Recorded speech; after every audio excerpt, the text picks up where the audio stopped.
저는 올해 37살이 되었고 조금은 규모가 있는 식당을 운영하고 있는 사람입니다. 식당을 처음부터 이렇게 크게 시작했던 건 아니었죠.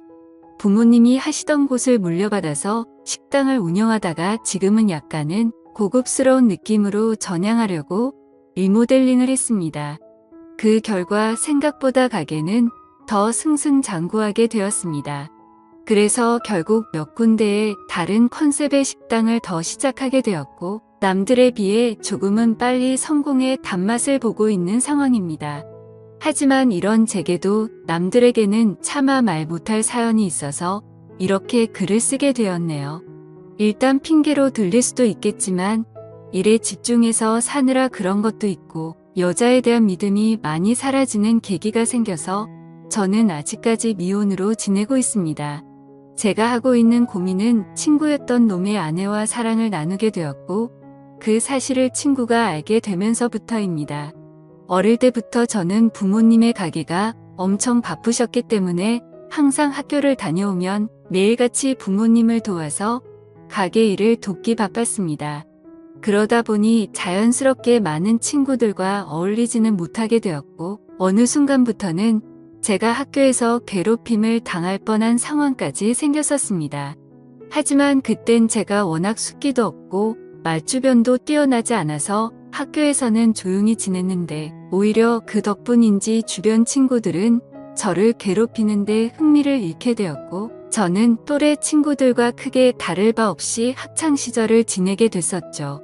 그렇게 성인이 될 때까지 학창시절 친하게 지냈던 몇몇 친구들만 봐오면서 지내왔었죠. 몇 년 전 일입니다. 어느 날 친구들과 술을 한 잔 마시는데 동창회를 하는데 친구들이 다 같이 나가자고 하더라고요. 사실 저는 내키지는 않아서 참석하지 않으려고 했습니다. 어릴 때 기억은 그다지 좋지 않았었기에 별로 나가고 싶지 않았죠. 그런데 그때 친구의 한마디가 제 마음을 돌리는 계기가 되었습니다. 너 지연이도 이번 동창회 모임에는 참석한다는데 너 진짜 안 나가려고? 지금은 이렇게 사업도 성공해서 잘 사는데 지금 이런 모습 보여주고 싶지 않냐고 하는 겁니다. 그래서 저는 1초의 망설임도 없이 동창회를 꼭 참석해야겠구나 라고 생각을 했습니다. 어릴 때부터 짝사랑했던 그녀도 동창회에 나온다고 하니 어떻게든 나가고 싶었죠. 그때는 정말 말주변도 없어서 바라만 보고 마음을 애태웠던 여자인데 제 마음 가슴속에 묻어두었던 감정이 다시금 살아나는 기분이었습니다. 그렇게 동창회 모임의 날이 다가왔고 거의 20년 가까이 한 차례도 보지 않다가 만나니까 누가 누군지도 잘 모르겠더라고요. 하지만 딱 2명은 정확하게 얼굴을 보자마자 옛날 생각이 나서 바로 알겠더군요. 한 명은 제 짝사랑이자 첫사랑이었던 그녀였었죠. 어릴 때에 비해 나이가 많이 들어서 30대 초반이 되었을 때라 풋풋함보다는 약간은 성숙해진 느낌이었고 옛날 얼굴이 조금은 묻어났지만 약간은 평범하게 변해 있더라고요. 그래서 첫사랑은 가슴에 묻어두라는 말이 괜히 있는 게 아니구나 싶었습니다. 그렇게 조금은 실망감을 안고 괜히 왔다 싶은 마음이 들었지만 막상 다들 오랜만에 보니까 반가워서 주변 동창들과 인사를 하고 있었죠. 그러다 눈에 들어온 한 친구. 그 친구는 잊을 수가 없는 얼굴이었습니다. 어렸을 때 저를 모함하고 따돌리려고 주동했었던 친구였었죠. 여전히 곱상하게 생긴 외모에 여자들이 잘 따를 만큼 잘생겼더라고요. 그 친구도 저를 보더니 다가와서 인사를 건네더라고요. 그동안 잘 지냈냐? 어떻게 지내냐? 이런 형식적인 인사를 나누는데 사실 딱히 다시 보고 싶지는 않았던 친구였기에 껄끄러웠습니다. 그래서 별로 기분이 좋지 않아 대충 대답을 하고는 얼른 다른 자리로 몸을 옮겼죠. 그렇게 한창 동창회는 무르익어갔고 다들 술이 점점 취해가던 중에 그 친구는 제게 다시 다가왔습니다. 제가 먼저 말하지도 않았는데 제게 먼저 말을 하더라고요. 어릴 때 자신이 괴롭혔던 거 평생 후회했고 미안했다면서 정말 연락하고 싶었는데 네가 불편할까봐 차마 연락을 못했다고 말하더라고요. 그러면서 본인은 어릴 때부터 가난에 찌들어서 생활이 힘들었는데 제 부모님이 돈을 많이 버셔서 그게 부러워서 어린 마음에 너무 짓궂었다고 사과를 하는데 솔직히 어릴 때 일이라 그럴 수도 있겠구나 싶었고 저는 괜찮다고 대답을 했죠. 그렇게 그날 동창회는 끝이 났고 제 마음속에 간직하던 첫사랑은 떠나보내게 되었고 제가 가장 증오했던 친구는 제 친구로 남게 되었습니다. 그리고 나서 몇 달 뒤에 저는 되게 괜찮은 여자친구가 생기게 되었습니다. 직원의 소개로 만나게 된 여자였는데 성격이 엄청 다정하고 착했습니다. 직업도 좋고 외모적으로도 예뻤기에 제가 적극적으로 대시를 해서 만나게 되었죠. 그 당시 여자친구는 저보다 10살이나 어린 한참 연하였지만 본인은 연상을 좋아한다면서 제 부담을 덜어주더라고요. 그때는 정말 세상이 밝아 보이더라고요. 사업도 승승장구 하던 시기였고 어리고 예쁜 착한 여자친구가 생겼으니 말이죠. 그리고 저도 나이인지라 결혼을 전제로 진지한 만남을 가지고 있었는데 이 여자와 결혼을 하게 되면 내 인생은 즐겁겠구나 싶었습니다. 그러다 어느 날 저는 동창회에서 만난 친구와 술자리를 가지게 되었습니다. 술을 한참 마시다가 친구는 우리 다른 동창 친구들도 불러서 같이 여름을 맞이해서 여행을 가는 게 어떻겠냐고 하더군요. 그래서 저는 사업을 확장하느라 바빠서 시간을 많이 내기 어려운데 아마도 여자친구와 가야 될 것 같다고 거절을 했더니 그 친구는 기왕 가는 거 자신도 여자친구 데려갈 테니 저보고 여자친구한테 말해서 같이 커플 여행 가면 되지 않겠냐고 제안을 하더라고요. 그래서 저는 그런 경험도 별로 나쁘진 않을 것 같다라는 생각이 들었고 결국 4명의 남녀 커플들이 모여서 여행을 가게 되었습니다. 그런데 그 여행은 절대 가지 말았어야 할 참으로 비극적인 여행이 되었죠. 친구의 여자친구는 사진으로 미리 봤지만 역시나 엄청난 미인이더라고요. 외모와 몸매는 사실 제 여자친구에 비하면 훨씬 월등했고 나이만 빼놓고는 모든 게 더 완벽했었죠. 그냥 누가 보면 저 두 커플은 선남선녀 같고 연예인처럼 보이는 모습이었죠. 그에 비해 저는 평범한 30대 초중반 남자였고 제 여자친구는 어리고 예쁜 상큼한 모습이었습니다. 그렇게 저희 4명은 1박 2일로 여행지로 떠나게 되었습니다. 친구는 차량을 렌트하였고 저는 숙박업소와 음식을 준비하게 됐습니다. 그 당시 친구는 사업을 준비하던 시기였고 제가 여유가 있었기에 굳이 금전적인 지출에 대해서 얼마씩 모으자고 하기엔 별로라는 생각에 제가 준비를 했죠. 그런데 여행을 가서 뭔가 기분이 더러워지기 시작하더군요. 여자친구는 제 친구의 사소한 농담에도 자지러지듯이 리액션을 하면서 장단을 맞추고 제가 불을 지피고 있는데 그 둘은 음식을 준비하면서 둘이서 야채를 씻고 오고 그러더군요. 그래서 저는 친구의 여자친구에게 말을 건넸습니다. 친구가 잘해주냐고 물어보니 별로 기분이 좋지 않은 듯 조용히 네라고 대답을 하더라고요. 그래서 친구 여자친구도 저처럼 별로 기분이 좋지 않구나라고 생각을 했습니다. 그렇게 다 같이 준비한 음식과 술을 마시게 되었고 다들 점점 술에 취해가고 있었죠. 한참을 마시다 보니 저는 술에 취해서 정신을 잃고 잠깐 잠이 들었습니다. 눈을 떠보니 친구 여자친구만 혼자서 덩그러니 술을 마시고 있더라고요. 친구랑 제 여자친구는 어디 갔냐고 물어보자 앞에 바람 좀 쐬러 나갔다고 말하더군요. 근데 이게 도대체 무슨 말도 안 되는 상황인지 도저히 이해가 안 가더라고요. 친구는 본인의 여자친구를 놔두고 왜 제 여자친구랑 바람을 쐬러 갔는지 너무 어이가 없었습니다. 그리고 이 여자친구는 그런 둘을 놔두고 왜 혼자서 여기서 술을 마시고 있는지 이해가 안 됐죠. 그래서 저는 왜 혼자서 안 나가고 여기 계시냐고 했더니 그냥 피곤해서 쉬고 싶어서 방에 남는다고 했다더군요. 저는 기분이 불쾌해서 곧장 여자친구를 찾으러 밖으로 나갔습니다. 친구와 여자친구에게 전화를 수십 통을 해도 받지를 않더라고요. 너무 걱정도 되기 시작했고 화가 나서 다시 숙소로 들어가려고 하는데 저 멀리 바닷가 등대 아래쪽에서 불빛이 보였습니다. 그쪽으로 다가가 보니 친구와 여자친구가 오고 있어서 저는 바로 욕을 했습니다. 내가 전화를 몇 통을 했는데 안 받냐고 온갖 짜증을 냈죠. 그러자 친구와 여자친구는 무음이었다고 말하는데 누가 그 말을 믿을 수 있을까요? 저는 당장 사실대로 말하라고 했고 여자친구는 오빠 미안이라고 하더군요. 정말 그 한마디에 가슴이 철렁 내려앉았습니다. 그때 확신을 하게 됐고 친구에게 주먹질을 하려고 하는데 날렵하게 피해버렸고 저는 취한 상태여서 그 자리에서 넘어지고 말았습니다. 그러더니 친구였던 그놈은 풀소리를 내면서 웃는데 너무 자존심도 상했고 비참했습니다. 저런 정신나간 놈을 믿었던 제가 멍청했었죠. 그래서 저는 너네 같이 더러운 것들은 살다가 생전 처음 본다고 말했고 앞으로 내 인생에서 절대로 눈에 띄지 말라고 했습니다. 그러고는 저는 택시를 타고 곧장 집으로 돌아왔습니다. 그렇게 저는 살면서 가장 큰 배신감을 겪게 되었고 씻을 수 없는 상처를 받게 되었습니다.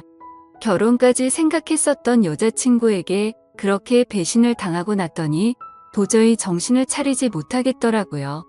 그 후로 며칠 동안을 일은 뒷전이었고 폐인처럼 술만 마셨습니다. 정말 정신 나간 사람처럼 웃다 울다 비참한 하루하루를 지내고 있었죠. 그러다 한 달 정도가 지난 뒤에 여자친구에게서 연락이 오더라고요. 새벽 시간에 잘 지내고 있냐고 카톡이 오는데 정말 너무 미웠지만 또 한편으로는 반갑기도 하고 말로는 표현이 안 될 그런 감정들이 들었습니다. 결국 저는 너무 멍청하게도 여자친구에게 답장을 하게 됐습니다. 네가 무슨 낯짝으로 감히 지금 나한테 연락을 하냐고 했죠.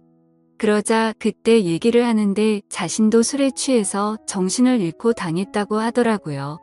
술에 취해서 바람을 쐬러 나왔을 뿐인데 그런 일이 벌어졌답니다. 저는 그 말을 곧이곧대로 믿었습니다. 아니 사실 그 말을 믿고 싶었던 걸지도 모르죠. 그만큼 제게 있어서 그 당시 여자친구의 존재는 너무 큰 사람이었습니다.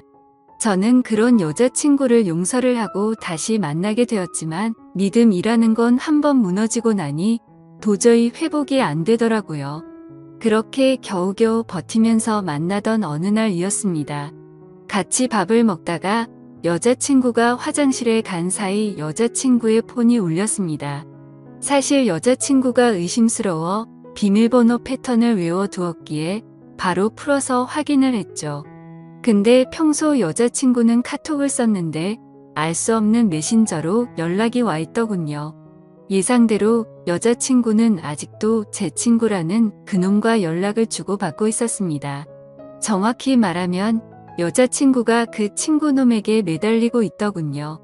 친구는 여자친구가 너와 연락하는 거 불편해하니까 이제 그만하라고 하고 있었고 제 여자친구는 일단 만나서 얘기하자 오빠를 너무 사랑해서 아무것도 못하겠다 이따위 내용을 보내고 있더군요. 차라리 다시 만나지 말걸 이라는 생각이 들었습니다.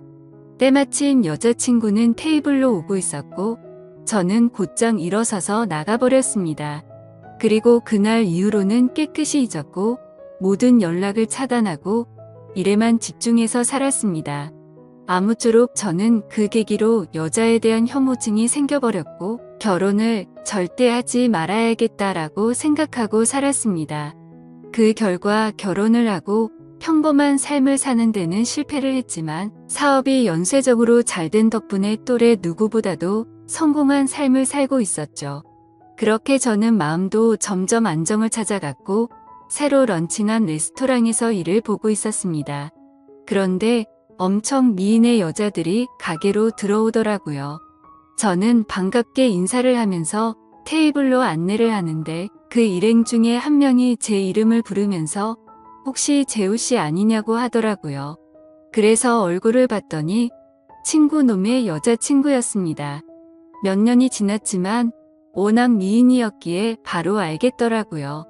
끼리끼리 논다더니 미인들끼리 노는구나 싶었죠. 근데 그런 미인들 중에서도 사실 제일 예쁘더군요. 아무튼 그녀의 주변 친구들이 아는 분이냐고 물어댔고 그녀는 예전에 알게 된 분이라며 혹시 여기도 새로 오픈한 곳이냐고 묻더라고요. 저는 맞다고 대답을 했고 주변에 있던 사람들이 어떻게 이렇게 젊은 나이에 이렇게 좋은 자리에 큰 레스토랑을 열었냐면서 다들 놀라워하는데 괜히 으쓱하더군요. 그래서 즐거운 시간 보내라고 하고는 뭔가 잘난 척이 하고 싶었던 건지 비싼 와인을 서비스로 내주었죠. 그렇게 그날 이후로 그녀는 이따금씩 저희 레스토랑에 찾아오고는 했고 가벼운 인사들만 나눴습니다. 그러다 점심 식사를 마치고 나가면서 오늘 저녁에 술이나 한잔할까요? 라고 묻더라고요. 저는 갑자기 그런 제안을 받자 뭐 하는 거지 싶었는데 본인도 그때 만나던 친구놈과 헤어졌다며 시간 괜찮으면 연락하라면서 명함을 주고 나가더라고요.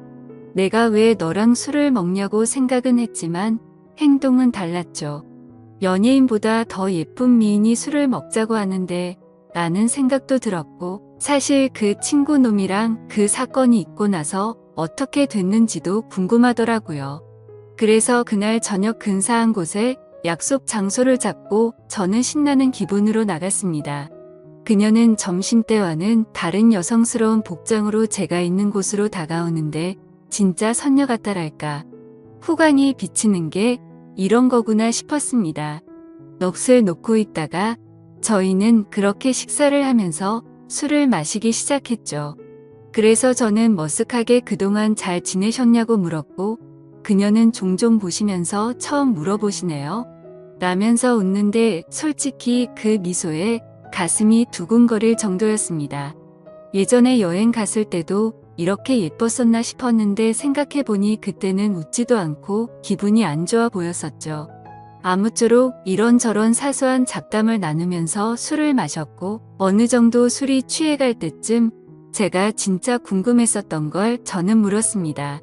그때 여행 갔을 때 친구놈이 그런 짓 한 거 알았냐고 물어보니 바람기가 너무나도 심한 사람이어서 헤어지려고 마음먹고 있었기 때문에 상처가 되긴 했지만 그냥 그러려니 했고 그날 이후로 바로 헤어졌다고 하더라고요. 그래서 저는 뭔가 이상하긴 하더라고요. 여자친구를 다시 만날 당시에 친구놈이 여자친구가 연락하는 거 불편하다고 했는데 그새 다른 여자친구가 생겼었던 건가? 라고 생각을 했습니다. 어차피 그런 건 중요한 건 아니었고 서로가 그때 일을 꺼내봤자 기분이 좋지 않아서 넘어갔죠. 그렇게 그녀와 술을 마시고 저희는 훨씬 더 가까워졌고 몇 번을 더 만나다 보니 저는 그녀 덕분에 점점 제 아픔이 치유가 되는 기분이었습니다. 그녀도 처음보다 훨씬 더 미소가 많아졌고 서로가 행복한 날들을 보내고 있었습니다. 결국 저는 그동안의 상처를 지우기로 하고 큰 용기를 내서 고백을 했습니다.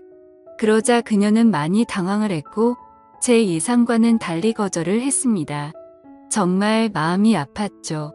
얼마나 큰 용기를 낸 건데 행복해 보였던 그녀가 거절을 할 거라고는 생각을 못했습니다. 그날부터는 또다시 저는 암울한 하루하루가 시작되었습니다. 출근을 해서도 가식적인 미소로 손님들을 상대할 뿐 또다시 큰 상처가 저를 마구 쑤셔댔죠. 그렇게 며칠이 지나가던 날 그녀에게서 전화가 왔습니다. 지금 술이 너무 취해서 그런데 데리러 와줄 수 있겠냐고 하더라고요. 저는 너무 설레는 마음으로 미친 듯이 그녀가 있는 곳으로 달려갔습니다. 그렇게 집으로 데려다 주려고 하는데 한 잔만 더 마시자고 하더군요. 그래서 다른 술집으로 자리를 옮겼고 저는 너무 설레는 마음을 진정시키고 싶어서 술을 엄청 빨리 마시게 되었죠. 그렇게 서로가 술을 마시다 갑자기 대뜸 그녀가 울더라고요. 저는 제가 술에 취해서 알딸딸한 상태였기에 꿈을 꾸는 건가 싶고 너무 당황했습니다. 아니, 고백을 거절당한 건 저인데 왜 우세요라고 하니까 대답을 하지 않고 울기만 하더라고요. 그래서 그냥 실컷 울라고 내버려뒀죠. 한참을 울다가 그녀는 입을 열었습니다. 솔직하게 고백하고 싶은 게 있다고 했습니다. 친구놈과는 사실 헤어진 게 아니고 결혼을 했고 지금도 같이 살고 있다고 하더라고요. 이게 무슨 소리인가 싶어서 벙쪄서 듣고 있는데 말을 이어나가더군요. 사실 제게 의도적으로 접근을 했었다고 합니다. 본인의 의지는 아니었고 남편이라는 친구놈이 사업이 망하게 되면서 제게 돈을 뜯어내자고 접근해보라고 시켰답니다. 그때는 그녀도 도저히 그딴 짓을 할 수가 없어서 절대 못한다고 버텼지만 그동안 잘못된 만남으로 길들여지던 그녀는 결국 남편의 성화에 못 이겨 제게 접근을 했답니다. 그렇다고 처음 만난 것부터가 의도적인 건 아니었고 그때 만난 걸 남편에게 말했더니 남편이 제 뒷조사를 했고 이렇게 계획을 세웠다고 하더라고요. 그리고는 저를 만나는 동안 자신이 너무 잘못된 삶을 살아왔다고 많이 느꼈다고 합니다. 못된 생각으로 접근한 건 맞지만 저와 있을 때면 이런 게 연애를 하는 기분이구나 라고 생각을 했고 자신도 모르게 점점 제게 진심으로 마음을 주고 있었다네요. 그런데 그런 나쁜 의도로 접근한 자신에게 고백을 하니까 너무 당황하게 됐고 거절을 할 수밖에 없었답니다. 그러면서 펑펑 우는데 남편을 만나기 전으로 돌아갔으면 자신이 이렇게 살지 않았을 거라며 말하는데 너무 가여워 보여서 아무 말 없이 안아줬고 이제는 제가 행복하게 해줄 테니 그 친구놈과는 정리를 하는 게 어떻겠냐고 했더니 본인이 이런 말도 안 되는 짓을 했는데 믿어줄 수 있겠냐고 하더라고요. 그렇게 저희는 서로의 사랑을 확인한 뒤로 그녀는 그 친구놈과 이혼을 하게 됐습니다. 그러다 어느 날 저희 집에서 그녀와 저는 사랑을 나누고 있었습니다. 근데 방문을 부수는 소리가 들리더군요. 저희 집이 주택가여서 창문을 깨고 넘어 들어와서 방문을 부숴버리고는 친구가 들어왔습니다. 그녀는 놀라서 소리를 질러댔고 그 친구놈은 제게 뛰어들어서 한참 동안을 싸웠습니다. 그러다 경찰이 도착하게 됐고 그 상황은 정리가 되었죠. 친구였던 그놈은 아내였던 그녀가 마음이 달라져서 이혼을 하게 되자 앙심을 품고 미행을 했던 거였습니다. 그래서 저희 집에 몰래 들어오게 된 거였죠. 그 결과 친구놈은 곧바로 죽어 침입에 이어 폭행죄로 유치장 신세가 되었는데 사실 이 인간을 어떻게 해야 할지가 고민입니다. 뭔가 법적으로 지나치게 처벌하려고 하면 왠지 저와 그녀에게 보복을 할까봐 그런 게 걱정이 되기 때문이죠. 이런 막무가내인 놈을 어떻게 처리를 하는 게 가장 좋을까요? 돈이고 뭐고 다른 건 솔직히 다 필요 없습니다. 이제는 제 곁에 있는 그녀만 행복하고 안전할 수만 있다면 더 바라는 게 없죠. 부디 좋은 방법을 알려주시면 정말 감사하겠습니다.